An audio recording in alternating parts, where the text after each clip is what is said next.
एक क्लिक और आपका पूरा व्हाट्सएप किसी और के हाथ में। जी हाँ, व्हाट्सएप यूजर्स के लिए एक बड़ी चेतावनी है। इन दिनों गोस्ट पेडिंग स्कैम जो है वो काफी ज्यादा फैल रहा है। आपके फोन में अचानक व्हाट्सएप रिपेयरिंग के लिए रिक्वेस्ट आती है और जैसे ही आप अप्रूव करते हैं आपका अकाउंट हैक हो जाता है और स्कैमर दूर बैठकर आपका पूरा व्हाट्सएप जो है कंट्रोल करते हैं। आपके कॉन्टैक्ट्स को फेक मैसेजेस भेजते हैं और लोग बिना समझे पैसे भेज देते हैं। इसलिए एक गलती आपको भारी नुकसान पहुंचा सकती है। इस वीडियो के अंत तक देखेंगे हम कि हम इस स्कैम से कैसे बच सकते हैं, क्योंकि इसमें आपको पता भी नहीं चलेगा कि आपका व्हाट्सएप हैक हो गया है। आप उसे नॉर्मली यूज करते रहेंगे, लेकिन फर्क तो आपको तब पड़ेगा जब आपका बैंक अकाउंट भी हो सकता है खाली हो जाए, या फिर जब आप किसी को अपना अकाउंट नंबर या फिर पैसे शेयर करें। गोस्ट पेनिंग स्कैम जो है वो कैसे होता है? भारतीय साइबर सुरक्षा एजेंसी सीईआरटी इन ने व्हाट्सएप यूजर्स के लिए गोस्ट पेरिंग स्कैम नामक एक नए साइबर फ्रॉड को लेकर चेतावनी जारी की है। इस स्कैम में साइबर अपराधी व्हाट्सएप के डिवाइस लिंकिंग फीचर का दुरुपयोग कर बिना ओटीपी या पासवर्ड के यूजर के अकाउंट तक पहुंच बना लेते हैं। तो बेसिकली सीईआरटी इन जो है एजेंसी है साइबर सुरक्षा की, तो उन्होंने गोस्ट पेइंग स्कैम को लेकर जो है चेतावनी जारी की है, क्योंकि आजकल ये बहुत ज्यादा बढ़ रहा है। इसमें आपके फोन में ओटीपी भी नहीं आता और पासवर्ड भी आपसे नहीं मांगा जाता, फिर भी आपका व्हाट्सएप जो है वो किसी और के फोन में चला जाता है और वो उसे कंप्लीटली एक्सेस कर लेते हैं। फिर चाहे वो चैट्स हो, मैसेजेस हो, या फिर आप जो पेमेंट करते हैं वो हो, या कुछ भी हो, वो सब एक्सेस कर लेते हैं और आपको पता भी नहीं चलता। तो इस तरीके की जो राहुल मिश्रा हैं, cyber security adviser UP police, उन्होंने इसके बारे में जानकारी दी है। गोस्ट पेइंग स्कैम क्या है? यह एक उन्नत साइबर फ्रॉड तकनीक है। इसमें व्हाट्सएप का लिंक्ड डिवाइस फीचर का गलत तरीके से इस्तेमाल किया जाता है। बेसिकली आप जो है किसी एक या उससे ज्यादा डिवाइसेस में लॉगिन करते हैं, या फिर कोई अपने व्हाट्सएप के साथ कोई और डिवाइस लिंक करते हैं, तो उसका गलत इस्तेमाल किया जाता है। यूजर को पता चले बिना उसका अकाउंट हैकर के डिवाइस में लिंक हो जाता है। मतलब आप यूजली जब किसी डिवाइस में अपने व्हाट्सएप को लॉगिन करते हैं तो आपके पास आता है ओटीपी, या फिर आपकी स्क्रीन पर जो है एक कोड शो होता है। आपकी स्क्रीन पर एक कोड शो होता है और वो आप जब फिल करते हो दूसरी डिवाइस में, फिर आपका डिवाइस में जो है लॉगिन होता है व्हाट्सएप। लेकिन गोस्ट पेरिंग स्कैम ऐसा स्कैम है, इसके अंदर आपको कोई लिंक नहीं आती, मतलब कोई ओटीपी नहीं आती, कोई पासवर्ड नहीं आता। डायरेक्टली आपका जो डिवाइस है वो हैकर के पास लिंक हो जाता है। खास बात ये है इसकी कि इसके अंदर ओटीपी नहीं आती, पासवर्ड नहीं आता और ना ही सिम स्वैप की जरूरत पड़ती है। इसलिए यूजर को लंबे समय तक हैकर का एहसास भी नहीं होता कि उसका अकाउंट जो है हैक हो गया है। मतलब वो नॉर्मली व्हाट्सएप यूज कर रहा था, उसे पता भी नहीं होता कि उसका अकाउंट जो है वो किसी और डिवाइस में चल रहा है। गोस्ट पेयरिंग काम कैसे करता है? साइबर अपराधी निम्नलिखित चरणों के माध्यम से स्कैम को अंजाम देते हैं। विश्वसनीय संपर्क से मैसेज करते हैं, जैसे कि हो सकता है कि उनको वो नंबर पता हो, या फिर आपके सेव्ड जो नंबर होते हैं उसके अंदर से मैसेज आएगा, या फिर ऐसा हो सकता है आपके पास कोई ऐसा मैसेज आए कि क्या आपकी ये फोटो आपकी है। आप सोचेंगे कि कौन सी फोटो है, जब तक आप उसे डाउनलोड नहीं कर लेते। जैसे ही आप उस फोटो को डाउनलोड करेंगे तो आपका अकाउंट जो है उनकी डिवाइस में लॉगिन हो जाएगा।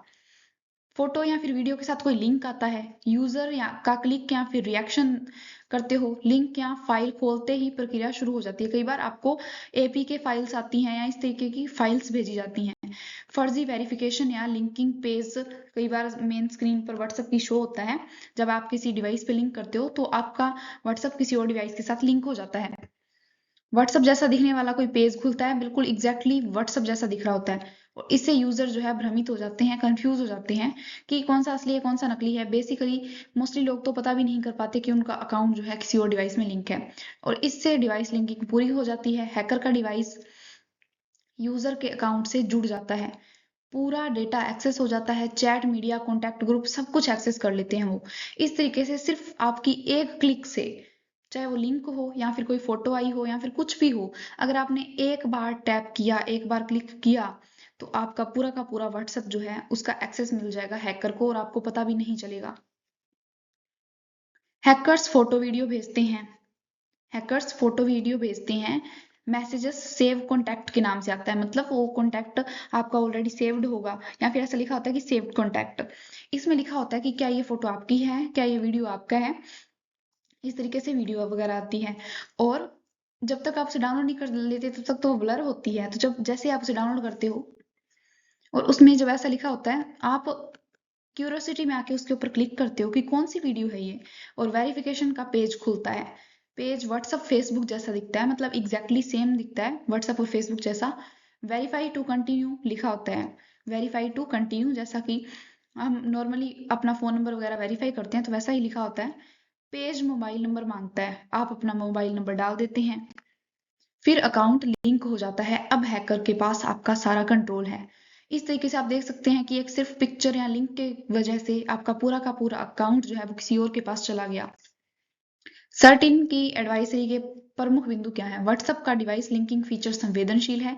साइबर अपराधी मोबाइल नंबर या बेसिक जानकारी से अकाउंट लिंक कर रहे हैं। खतरे का स्तर हाई सेवरिटी साइबर थ्रेट है, मतलब काफी खतरनाक खतरा है, क्योंकि आपकी हर जो चैट मैसेजेस वगैरह सब कुछ किसी और के फोन में जा रहा है, तो इससे आपकी प्राइवेसी का बहुत ज्यादा उल्लंघन हो रहा है। असर क्या पड़ता है? व्यक्तिगत डेटा आपका, या फिर फाइनेंशियल जो भी आपका, आप पैसे वगैरह भेजते हो या फिर मंगवाते हो, या फिर पहचान की चोरी, तो सब कुछ जो है उनको एक्सेस मिल जाता है। व्यक्तिगत डेटा आपका चोरी हो जाता है, पैसे मंगवाते भेजते हो उनका एक्सेस उनको मिल जाता है। इसके साथ ही पहचान की चोरी हो जाती है, यानी कि वो आपकी पहचान का यूज करके कुछ और काम कर सकते हैं, कुछ और गलत काम कर सकते हैं। तो बाद में जब पुलिस को या किसी को पता चलेगा तो उसमें नाम तो आपका ही आएगा, क्योंकि आपकी आइडेंटिटी चोरी करके वो ऐसा काम कर रहा है। गोस्ट पेनिंग स्कैम के खतरे क्या है? स्कैमर चैट पढ़ सकता है, रियल टाइम मैसेजेस देख सकता है, फोटो वीडियोस देख सकता है। अब आप अपने रिलेटिव्स को कोई फोटोज या वीडियोस वगैरह भेजते हो वो भी देख सकता है। ऑडियो मैसेजेस सुन सकता है, कॉन्टैक्ट हैक कर सकता है, उन्हें मैसेज भेज सकता है, आपके कॉन्टैक्ट्स को भी मैसेज भेज सकता है, ग्रुप्स में मैसेज भेज सकता है, या फिर ब्लैकमेल भी कर सकता है आपके कॉन्टैक्ट्स को। इस तरीके से इतना गलत इस्तेमाल इसका किया जा सकता है। स्कैमर्स को किस चीज का एक्सेस मिल जाता है गोस्ट पेयरिंग के जरिए? हैकर को मिल सकता है चैट का, ग्रुप्स चैट का, फोटो वीडियो डॉक्यूमेंट्स का, कॉन्टैक्ट लिस्ट का, अकाउंट से दूसरों को स्कैम मैसेजेस भेजने की क्षमता। मतलब हो सकता है कि वो आपके फोन नंबर से या फिर आपके अकाउंट से बाकी लोगों को भी वैसे ही स्कैम मैसेजेस भेजे। यूपीआई फाइनेंशियल फ्रॉड की संभावना भी बढ़ जाती है, जब आप मनी वगैरह ट्रांसफर करते हो उसकी भी संभावना बढ़ जाती है। लोग इस स्कैम में क्यों फंस जाते हैं, ये काम क्यों करता है? जान पहचान वाले कॉन्टैक्ट से मैसेज आता है तो हमें तो भरोसा होता है कि ये तो सेव्ड कॉन्टैक्ट है, ऑब्वियसली अच्छा ही होगा, तो हम उसको डाउनलोड कर लेते हैं, क्यूरियोसिटी में ओपन कर लेते हैं। तुरंत देखो जैसे संदेश जल्दबाजी पैदा करते हैं। जब आपको कोई ऐसा मैसेज आता है कि जल्दी देखो, जल्दी सीन करो ये मैसेज, तो आप जल्दबाजी में डिसीजन ले लेते हैं। फर्जी पेज असली व्हाट्सएप जैसा दिखता है। तो मतलब जो फेक पेज आपके सामने ओपन होता है जब किसी लिंक पे आप क्लिक करते हो, तो बिल्कुल वो व्हाट्सएप जैसा दिखता है। ओटीपी पासवर्ड नहीं मांगा जाता तो खतरा कम लगता है। जब हमारे फोन में कोई ओटीपी वगैरह नहीं आता है तो हमें पता भी नहीं चलता कि हमारा व्हाट्सएप लॉगिन हो रहा है किसी और डिवाइस में या कैसे। डिजिटल साक्षरता की कमी जो है, डिजिटल साक्षरता की कमी एक बहुत बड़ा रीजन है। बहुत सारे लोग अवेयर भी नहीं है इस चीज के बारे में, और यही चीज जो है उनको ऑप्शन देता है, अपॉर्चुनिटी देता है। लिंक्ड डिवाइस फीचर की जानकारी लोगों को कम है। बहुत सारे लोगों को तो ये भी नहीं पता कि उनका व्हाट्सएप जो है किसी डिवाइस में लॉगिन भी हो सकता है। वो बस इसी जानकारी ना होने की वजह से, या साक्षरता, डिजिटल साक्षरता ना होने की वजह से नॉर्मली अपना फोन यूज करते हैं। इसी की वजह है कि जो हैकर है उनको चांस मिल जाता है। इससे बचने के उपाय क्या हैं? सबसे पहला है टू स्टेप वेरिफिकेशन अनिवार्य रूप से ऑन रखें। मतलब अपने फोन में जो है, आपके व्हाट्सएप में या फिर फोन में टू स्टेप वेरिफिकेशन हर एप्लीकेशन में ऑलमोस्ट होता ही है, तो आप उसको ऑन रखें। नियमित रूप से सेटिंग्स में जाकर लिंक्ड डिवाइस चेक करें। जब आप अपना व्हाट्सएप देखते हो, जैसे व्हाट्सएप की अगर आप मेन स्क्रीन देखोगे तो वहां पे ऊपर ऊपर आपको कुछ ऑप्शन मिलते हैं। जैसे इस तरीके से व्हाट्सएप है, यहाँ ऊपर आपको कुछ ऑप्शन ऑप्शन मिलता है सेटिंग्स का। जब आप सेटिंग्स में जाओगे तो वहां लिखा होता है लिंक्ड डिवाइसेस। अगर आप लिंक्ड डिवाइसेस ओपन करते हो और वहां पे कोई और डिवाइस लिंक है आपके किसी डिवाइस के अलावा, या फिर आपको लगता है, आपको शक है, तो आप उसे तभी हैंड टू हैंड उसे टर्मिनेट कर दीजिए, उसे कैंसिल कर दीजिए। किसी भी अनजान लिंक या फोटो पर क्लिक भी ना करें। बिना जरूरत के कोई भी क्यूआर कोड स्कैन ना कर लें अपनी मर्जी से। अगर आपको कोई क्यूआर कोड भेजा जाता है या फिर आप कहीं पे कोई पिक्चर वगैरह देखते हो क्यूआर कोड की, तो उसको स्कैन करने ना ना बैठ जाया करें। संदिग्ध मैसेज पर पहले कॉल की पुष्टि करें। मतलब कि अगर आपको मैसेज के ऊपर शक होता है या फिर कॉल के ऊपर कोई शक होता है तो पहले आप उसको उसकी पुष्टि करें, उसको चेक करें। ऐप और फोन को अपडेट रखें। अपडेट करते रहें। और सबसे मोस्ट इम्पोर्टेंट तो यही है कि आप लिंक्ड डिवाइसेस चेक करके रखें और 2 स्टेप वेरिफिकेशन ऑन करके रखें। अगर गोस्ट पेयरिंग का शिकार हो जाए तो क्या करें? लिंक्ड डिवाइसेस में जाकर जो भी अनजान डिवाइस है वहां से लॉग आउट करें। 2 स्टेप वेरिफिकेशन के लिए पिन बदलें। व्हाट्सएप दोबारा सुरक्षित तरीके से लॉगिन करें और अपने कॉन्टैक्ट्स को अलर्ट करें। तो बेसिकली लॉग आउट करना बहुत अच्छा ऑप्शन है। आप लिंक्ड डिवाइस देखें, अगर आपको वहाँ पे कोई ऐसी डिवाइस मिलती है जो आप जिसके बारे में नहीं जानते हैं, तो आप उसे hand to hand log out कीजिए। 2 स्टेप वेरिफिकेशन की पिन चेंज कीजिए। 2 स्टेप वेरिफिकेशन जो है बहुत हद तक आपकी हेल्प कर सकता है, क्योंकि बिना वेरिफिकेशन के हार्ड हो जाता है थोड़ा। और इसके साथ ही लॉगिन करते टाइम थोड़ी सेफ्टी बरतें।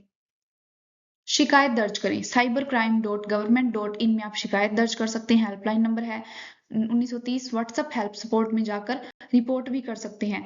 और वैसे भी व्हाट्सएप आपको कोई ऐसी लिंक वगैरह नहीं भेजता है तो आप उसके ऊपर टैप ना करें। गोस्ट पेयरिंग स्कैम से कैसे बचें? अनजान मैसेजेस पर क्लिक ना करें।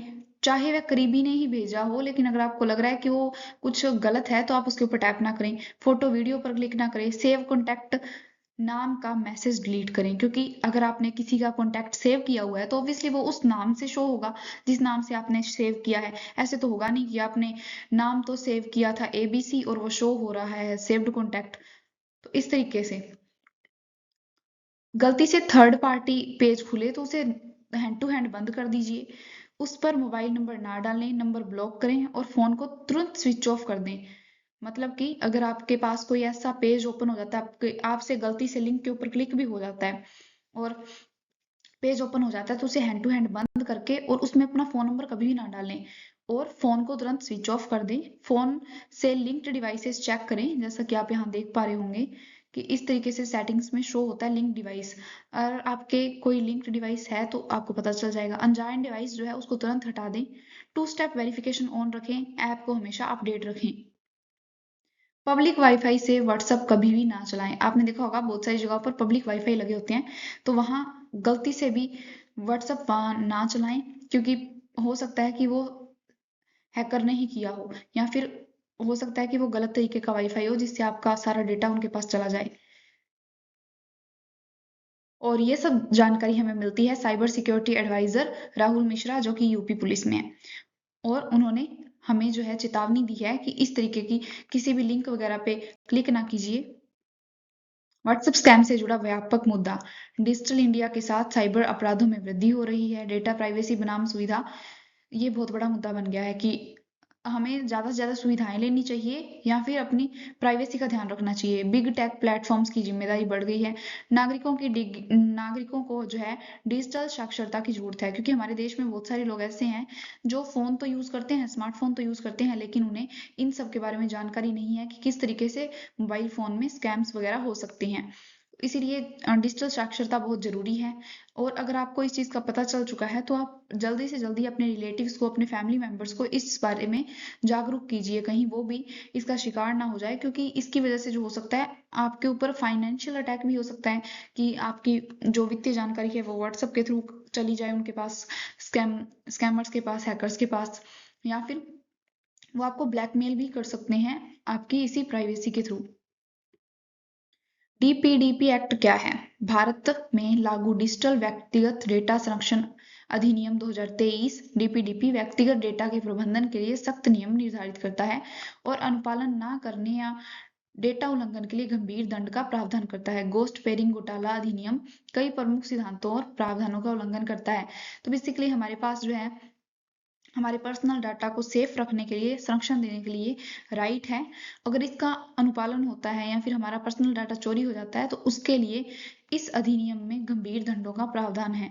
और गोस्ट पेयरिंग का जो स्कैम है वो इसी के सिद्धांतों पर काम करता है। अगर आपके साथ कोई गोस्ट पेयरिंग का स्कैम हुआ है तो आप शिकायत दर्ज कर सकते हैं। इसमें कुछ ये धाराएं हैं। तो बेसिकली डीपीडीपी की जो धारा 8 है उसके तहत डेटा संबंधी दायित्व दिए जाते हैं डेटा फिड्यूशरीज को। और अगर वो इस तरीके के डेटा के ऊपर उचित सुरक्षा उपाय लागू करने में असक्षम रहते हैं, विफल रहते हैं, तो उनके ऊपर 250 करोड़ रुपए का जुर्माना लग सकता है। धारा 9 जो है उसके अंदर बच्चों के या फिर जो विकलांग व्यक्ति हैं उनके डेटा सुरक्षा और डेटा उल्लंघन के बारे में हमें जानकारी प्रदान करता है। तो जो डेटा फिड्यूशरी है वो बच्चों के अगर डेटा के बारे में कुछ करती है तो उससे पेरेंट्स की जिम्मेदारी, पेरेंट्स से वेरिफिकेशन कराना होगा या फिर पेरेंट्स की अनुमति लेनी होगी कोई भी जानकारी को प्रोसेस करने से पहले। और मिटाने या सुधारने का अधिकार 12(2) में, मतलब डेटा को रिमूव करने का या इम्प्रूव करने का, सुधारने का अधिकार जो है धारा 12 के अंदर का आता है। और धारा 6 के अंतर्गत आता है उद्देश्य संबंधी सीमाएं। तो ये कुछ धाराएं हैं डीपीडीपी एक्ट के तहत जो हमें इस प्रकार के घोटालों से सुरक्षा प्रदान करती हैं। घोटाला और अनुच्छेद 21 का क्या संबंध है? अनुच्छेद 21 जीवन और व्यक्तिगत स्वतंत्रता का अधिकार सुनिश्चित करता है और निजता का अधिकार न्यायमूर्ति के एस पुट्टास्वामी, जो कि सेवानिवृत्त हैं, बनाम भारत संघ के ऐतिहासिक 2017 के मामले में सर्वोच्च न्यायालय ने सर्वसम्मति से घोषित किया था कि निजता का अधिकार एक मौलिक अधिकार है और अनुच्छेद 21 का अभिन्न अंग है। तो बेसिकली अगर आपका कोई डाटा चोरी हो जाता है या फिर किसी और के पास चला जाता है तो आपके राइट टू प्राइवेसी का इससे उल्लंघन होता है, जो कि आर्टिकल 21 का हिस्सा है। इसके लिए आप जो है कोर्ट में अपील भी कर सकते हैं कि आपका डाटा चोरी हुआ है, आपके पर्सनल डाटा को नुकसान पहुंचाया गया, आपके निजता के अधिकार का उल्लंघन हुआ है। तो ये है राहुल मिश्रा, साइबर अपराधी आपके फोन में सेव्ड कॉन्टैक्ट के नाम से व्हाट्सएप मैसेज भेजते हैं, पहचान का नाम देकर लोग क्लिक भी कर देते हैं, इसलिए बिना वेरीफाई किए किसी भी लिंक पर क्लिक ना करें, सावधानी ही बचाव है। तो इन्होंने हमें चेतावनी दी है कि अगर आपको प्रोटेक्ट करना है खुद को, खुद के डाटा को, तो सावधानी रखना बहुत जरूरी है। अगर हम निष्कर्ष की बात करें तो गोस्ट पेयरिंग जैसे साइबर फ्रॉड ये दर्शाते हैं कि केवल तकनीकी सुरक्षा पर्याप्त नहीं है, डिजिटल सुरक्षा के लिए यूजर की जागरूकता, मजबूत नियमन और तकनीकी जवाबदेही तीनों का संतुलन आवश्यक है। मतलब कि सिर्फ डिजिटल सुरक्षा अवेलेबल करा देना या फिर नियम बना देना ही काफी नहीं है, बल्कि लोगों को जागरूक भी होना चाहिए और रेगुलेशन है काफी स्ट्रॉन्ग होना चाहिए नियमों का, और तकनीकी जवाबदेही यानी कि टेक्निकल रिस्पॉन्सिबिलिटी बनती है किसी भी डेटा को सुरक्षित रखने की और शेयर ना करने की। और साइबर लिटरेसी जो है वो बहुत ज्यादा जरूरी है। संभावित प्रश्न क्या आ सकता है? भारत में साइबर फ्रॉड के नए तरीकों की चुनौती और उनसे निपटने के लिए सीईआरटी इन की भूमिका पर चर्चा कीजिए। डिजिटल प्लेटफॉर्म्स पर नागरिकों की प्राइवेसी की सुरक्षा में राज्य की भूमिका का विश्लेषण कीजिए। सीईआरटी इन जो है हमें बार बार चेतावनी देती है साइबर फ्रॉड्स के बारे में और बहुत सारी हेडलाइंस वगैरह जारी करती हैं ताकि लोगों को प्रोटेक्ट किया जा सके। और डिजिटल प्लेटफॉर्म्स जो है वो नागरिकों की प्राइवेसी के बारे में वैसे बहुत भूमिका अदा करते हैं, लेकिन राज्य की भूमिका भी है उसमें। तो ये कुछ क्वेश्चन बन सकते हैं अगर प्राइवेसी या फिर डिजिटल सुरक्षा से। तो ये थी हमारी आज की न्यूज। अपने व्हाट्सएप में आपको 2 स्टेप वेरिफिकेशन ऑन जरूर रखना है और किसी भी अनजान पेयरिंग रिक्वेस्ट पर भरोसा नहीं करना है, सतर्क रहना है, सुरक्षित रहना है। याद रखिए कि व्हाट्सएप बिना किसी वजह के कोई भी पेयरिंग रिक्वेस्ट नहीं भेजता है। अगर ऐसी कोई रिक्वेस्ट आ जाए तो उसे तुरंत रिजेक्ट कर दीजिए, एक्सेप्ट ना कीजिए, रिजेक्ट कर दीजिए, क्योंकि एक क्लिक जो है आपका पूरा अकाउंट किसी और के हाथ में दे सकता है। तो आप देख सकते हैं कि कितना सेंसिटिव मुद्दा है। आप सिर्फ एक क्लिक करोगे और आपका अकाउंट किसी और के हाथ में चला जाएगा।